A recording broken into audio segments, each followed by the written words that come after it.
আধুনিক আইসিকিউ, operation theatre, আধুনিক diagnostic সুবিধা এবং বিশেষায়িত ওয়ার্ডের সমন্বয় গঠিত এই নতুন ভবন কেবল রোগী ভর্তির ধারণ ক্ষমতাকেই বাড়াবে না, একই সাথে চিকিৎসা, গবেষণা এবং উচ্চতর শিক্ষার ক্ষেত্রে এক বিরাট মাইল ফলক হিসেবে কাজ করবে বলে আমি দৃঢ়ভাবে বিশ্বাস করি। দেশের সাধারণ মানুষ যেন স্বল্প খরচে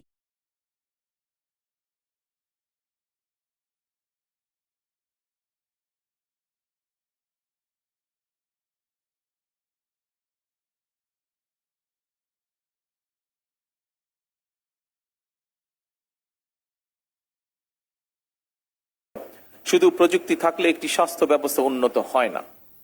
এর সঙ্গে মানসিকতা অত্যন্ত গুরুত্বপূর্ণ, কারণ প্রযুক্তি রোগ শনাক্ত করতে পারে, কিন্তু রোগীর ভয়, উদ্বেগ এবং মানসিক কষ্ট বুঝে তাকে আশ্বস্ত করার ক্ষেত্রে চিকিৎসকদের মানবিক আচরণের বিকল্প নেই। একথা আমরা সকলে উপলব্ধি করি। রোগীর প্রতি একজন চিকিৎসক বা স্বাস্থ্যকর্মী সহানুভূতিপূর্ণ আচরণ, মনোযোগ দিয়ে রোগীর কথা শোনা, রোগীর মানসিক অবস্থা বোঝা এবং রোগীর সঙ্গে সম্মানজনক আচরণ চিকিৎসার মান অনেক বাড়িয়ে দেয়।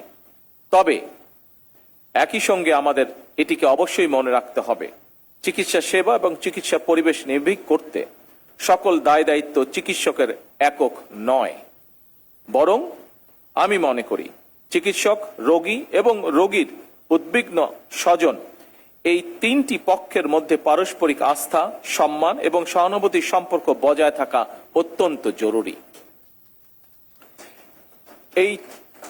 এই তিনের মধ্যে পারস্পরিক আস্থা এবং সম্মানের পরিবর্তে চিকিৎসকরা যদি নিরাপত্তাহীনতা অনুভব করেন কিংবা রোগী এবং রোগীর স্বজনরা যদি চিকিৎসকদের উপরে বিশ্বাস এবং মর্যাদা সম্পর্ক অনুভব না করেন, তাহলে আমরা যতই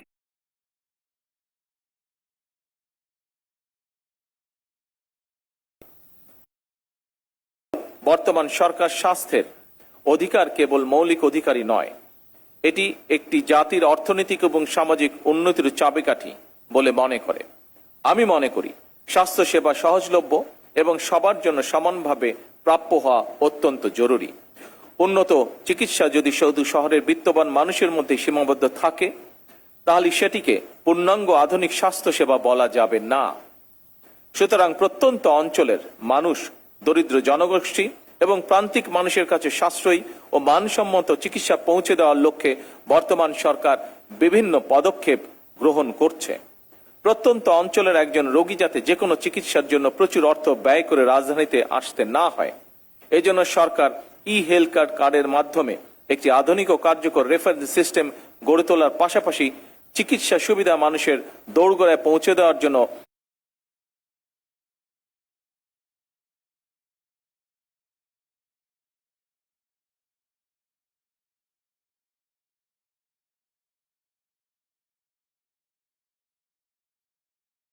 হাসপাতাল 151 উন্নীত করা হয়। উপস্থিত সুধীবৃন্দ, আজকে শিশুরাই আগামীর ভবিষ্যৎ। সুস্থ আগামী বিনির্মাণের লক্ষ্যে শিশুদের শিক্ষা ও স্বাস্থ্যের প্রতি বিশেষ নজর দেওয়া আমাদের সকলের দায়িত্ব এবং কর্তব্য বলে আমি দৃঢ়ভাবে বিশ্বাস করি। সেদিকে লক্ষ্য রেখে বর্তমান সরকার শিশুদের জন্য নতুন শিক্ষা কারিকুলাম প্রণয়ন করছে।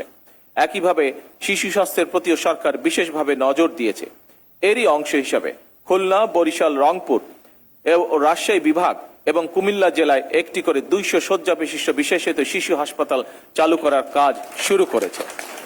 সরকার ইনশাল্লাহ আগামী অক্টোবর মাসে এই একযোগে এই 5টি বিশেষায়িত শিশু হাসপাতাল চালু করতে সক্ষম হবে ইনশাল্লাহ।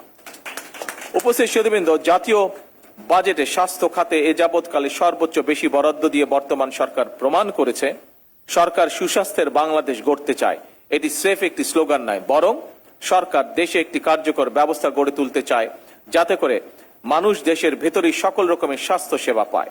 তবে স্বাস্থ্য এবং চিকিৎসা সেবার মান উন্নয়নে সরকার যতই উদ্যোগ গ্রহণ করুক, চিকিৎসক, স্বাস্থ্য বিশেষজ্ঞ, গবেষক, সর্বোপরি স্বাস্থ্য খাতের সঙ্গে সংশ্লিষ্ট সকলের ভূমিকার উপরেই স্বাস্থ্য এবং চিকিৎসা সেবার সাফল্য নির্ভর করছে।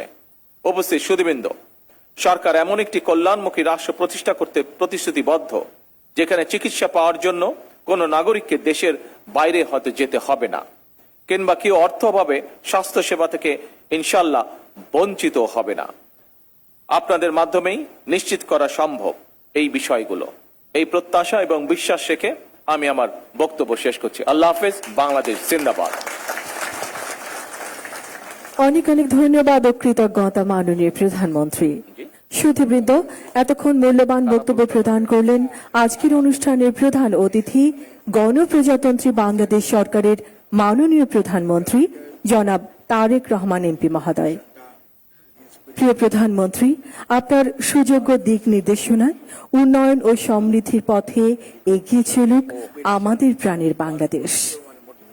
মাননীয় প্রধানমন্ত্রীর অনুমতিক্রমে আজকের অনুষ্ঠানের এখানেই সমাপ্তি ঘোষণা করছি। আল্লাহ হাফেজ। বাংলাদেশ জিন্দাবাদ। এখন মাননীয়